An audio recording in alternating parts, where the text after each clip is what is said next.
Friends, welcome back to my channel. If you are new viewer please subscribe my channel for more videos.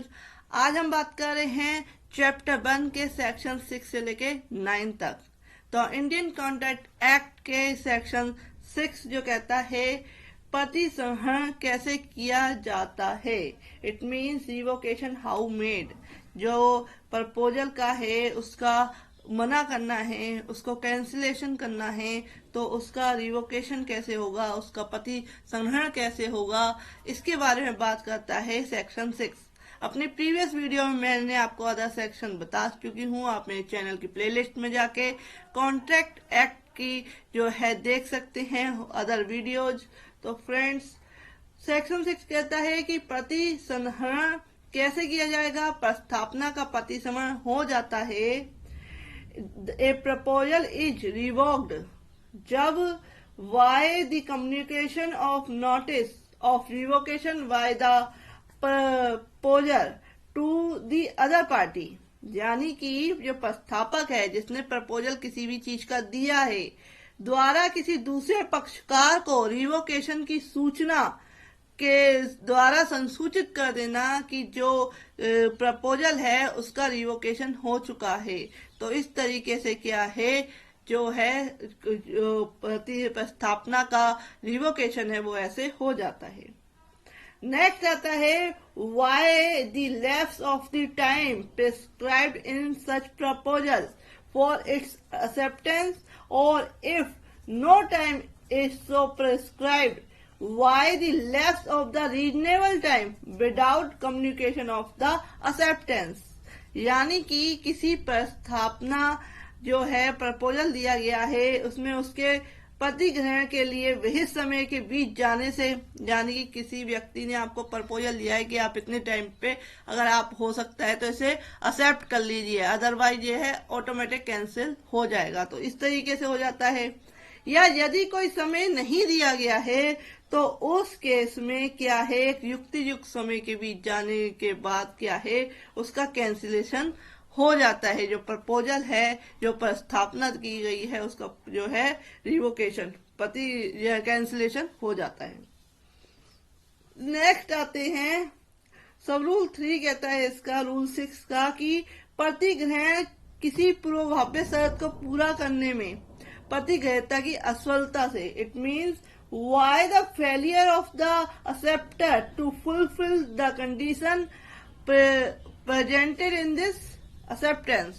अगर जो proposal दिया गया है उसमें कोई शर्त दी गई है कि इस शर्त को पूरा करने पे ही क्या है ये प्रपोजल जो है एक्सेप्ट होगा, अगर उस केस में अगर उसको कहते हैं उसमें वह उस शर्त को पूरा नहीं करता है तो ऑटोमेटिक जो प्रपोजल दिया गया है किसी भी व्यक्ति के द्वारा वो क्या है रिवोकेशन हो जाएगा, उसका पति संहरण हो जाएगा या कैंसिल हो जाएगा वो।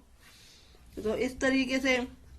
या सब रूल 4 कहता है कि प्रस्थापक जो है जो प्रपोजल देने वाला व्यक्ति है उसकी मृत्यु या वह उन्मत्तता का शिकार हो गया है, वह पागल हो गया है, किसी तरह के उसमें अनसाउंड माइंड हो गया है, या यदि उसकी मृत्यु या उन्मत्तता का तथ्य प्रतिग्रहीता के ज्ञान में पति संहरण से पूर्व आ जाए, यानी कि जो उसने एक्सेप्ट प्रपोजल करना है उससे पहले उसको ये सूचना मिल जाए कि जिसने प्रपोजल दिया था उसका क्या है उसकी मृत्यु हो गई है या वह उन्मत्तता का शिकार हो गया है, वह अनसाउंड माइंड हो गया है, तो उस केस में भी क्या है जो प्रपोजल है उसका रिवोकेशन हो जाएगा।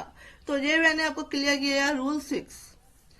रूल 6 इसमें एक जो है एग्जाम्पल दिया हुआ है कि प्रतिवादी ने संपत्ति बेचने का प्रस्ताव किया, उसने अगले दिन उक्त प्रस्ताव के पति संहरण रिवोकेशन हेतु डाक में पत्र डाला।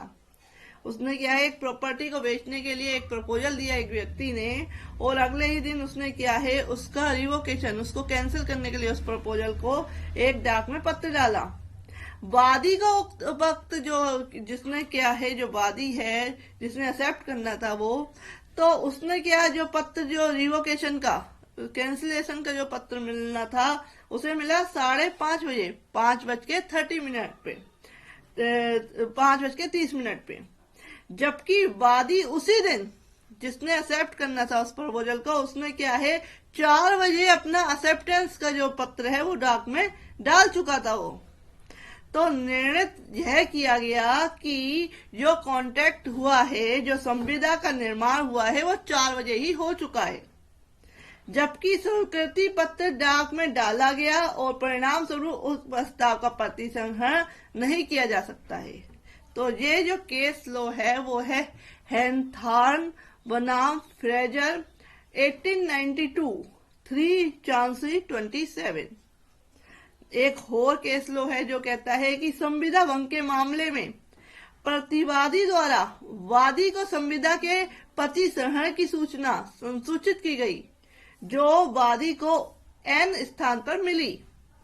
एन स्थान पर भागता वाद कारण उत्पन्न हो जाता है, वहां वाद लाया जा सकता है। ये कहा है स्टेट ऑफ आंध्र प्रदेश बनाम TV Krishna Reddy AIR 2009 NOC 647 Andhra Pradesh में। तो इस तरीके से कंप्लीट हुआ सेक्शन 6 की रिवोकेशन कैसे होता है प्रपोजल का, उसके बारे में डिटेल में मैंने आपको बताया। नेक्स्ट आते हैं रूल सेक्शन 7। सेक्शन 7 कहता है कॉन्ट्रैक्ट एक्ट का प्रतिग्रहण आत्यंतिक होना ही चाहिए। एक्सेप्टेंस मस्ट बी एब्सोल्यूट, यानी कि जो एक्सेप्ट कर रहा है वो पूरी तरह से होना चाहिए। प्रस्थापना को वचन में परिवर्तित करने के लिए प्रतिग्रहण जो है, यानी कि जो प्रपोजल एक व्यक्ति ए के द्वारा बी को कोई प्रपोजल दिया गया है कि वह अपनी गाड़ी जो है 5 लाख रुपए में बेचेगा, तो उसको कन्वर्ट करने के लिए, उसकी एक्सेप्टेंस के लिए, उसको एक प्रॉमिस बनाने के लिए क्या है, जो प्रतिग्रहण है, एक्सेप्टेंस है, उसको वह आत्यंतिक और अविशेषित होना ही चाहिए। B absolute and unqualified. Second है कि किसी प्रायिक या युक्ति युक्त प्रकार से अभिव्यक्त होना ही चाहिए जब तक कि प्रस्तावना विहित ना करती हो कि उसे किसी प्रकार प्रतिग्रहित किया जाना है। आपको मैं एग्जाम्पल के थ्रू भी समझाऊंगी।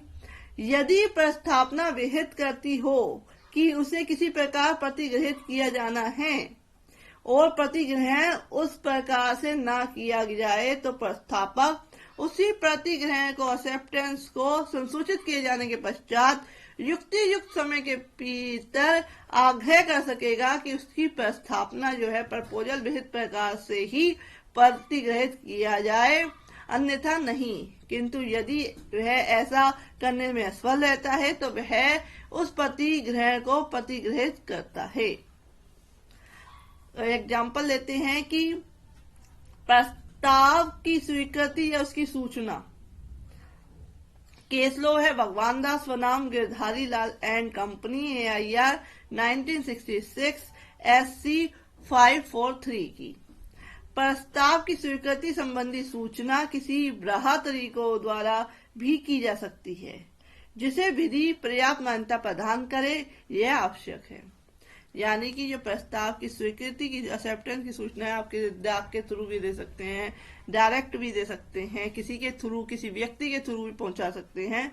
तो इस तरीके से जो लीगली हो, जो कानून मान्यता देता हो, इस तरीके से आप जो है प्रपोजल की जो है एक्सेप्टेंस है वो भिजवा सकते हैं। नेक्स्ट है एक केस है कि कैलेरिच इन्फोटेक प्राइवेट लिमिटेड बनाम सुरेंद्र कपूर AIR 2009 बम्बई 1। प्रस्ताव का प्रतिग्रहण प्रस्ताव के अनुरूप होना चाहिए। सशर्त प्रतिग्रहण प्रति प्रस्ताव होता है। सशर्त प्रतिग्रहण क्या होता है? प्रति प्रस्ताव होता है। इस केस में ये कहा गया। नेक्स्ट हम बात करते हैं, ये कंप्लीट हो गया सेक्शन 7। अब बात कर रहे हैं सेक्शन 8 की। सेक्शन 8 कहता है कि शर्तों के पालन या प्रतिफल की प्राप्ति द्वारा प्रतिग्रहण, एक्सेप्टेंस बाय परफॉर्मिंग कंडीशंस और रिसीविंग कंसिडरेशन, किसी प्रपोजल की शर्तों का पालन या व्यतिकारी वचन के लिए जो प्रतिफल किसी प्रस्तावना के साथ पेश किया गया हो, उसका प्रतिग्रहण उस प्रस्तावना का प्रतिग्रहण है। यानी कि किसी व्यक्ति ने कोई रकम आपको दी कि आप इस प्रपोजल को एक्सेप्ट कर लीजिए, साथ में एक रकम दी। आपने अगर उस रकम को एक्सेप्ट कर लिया तो आपका प्रपोजल भी क्या है, कंप्लीट हो जाएगा। तो ये बताया गया है कि शर्तों का पालन या प्रतिफल की प्राप्ति द्वारा प्रतिग्रहण, कि आपने उसका जो है पैसा जो उसने दिया था उसको प्रपोजल के साथ, अगर आपने उस पैसे को एक्सेप्ट कर लिया तो आप क्या है, आपका प्रपोजल भी एक्सेप्ट हो गया। तो ये बताता है सेक्शन 8। सेक्शन 9 क्या कहता है? अगर आपको मेरी वीडियो अच्छी लगे तो लाइक जरूर कीजिए। सेक्शन 9 कहता है कि वचन अभिव्यक्त और विवक्षित, प्रॉमिस, एक्सप्रेस एंड इम्प्लीड, जहां तक कि किसी वचन की प्रस्थापना या प्रतिग्रहण शब्दों में किया जाता है वह वचन अभिव्यक्त कहलाता है। जहां तक कि ऐसी प्रस्थापना या प्रतिग्रहण शब्दों से अन्यथा किया जाता है तो वह वचन विवक्षित कहलाता है। एग्जाम्पल लेते हैं कि विवक्षित संपदा के लिए मस्तिष्क का मिलन अर्थात विचारों का मिलन आवश्यक है। ये केस लो है महाराष्ट्र राज्य सहकारी कपास उत्पादक पणन महासंघ लिमिटेड बनाम मंगा भागा चौधरी अय्या 2009 NOC 2321 बम्बई। तो फ्रेंड्स, ये कंप्लीट हुआ आपका पार्ट 1 सेक्शन 6 से लेकर 9 तक। प्रीवियस वीडियो में आपको इसके पहले के सेक्शन बता चुकी हूँ, तो वहां से आप मेरे चैनल की प्लेलिस्ट में जाके देख सकते हैं। नेक्स्ट वीडियो में आपको बताऊंगी चैप्टर 2, और चैप्टर 2 के साथ जो उसके सेक्शंस है वो बताऊंगी। तो friends, if you like my video, अगर आप मेरे चैनल में क्लासेज, ऑनलाइन क्लासेज लेना चाहते हैं तो भी आप कांटेक्ट कर सकते हैं, मैसेज कर सकते हैं, अपना नंबर भेज सकते हैं। If you like my video, please like, share and subscribe my channel. Thank you for watching this video.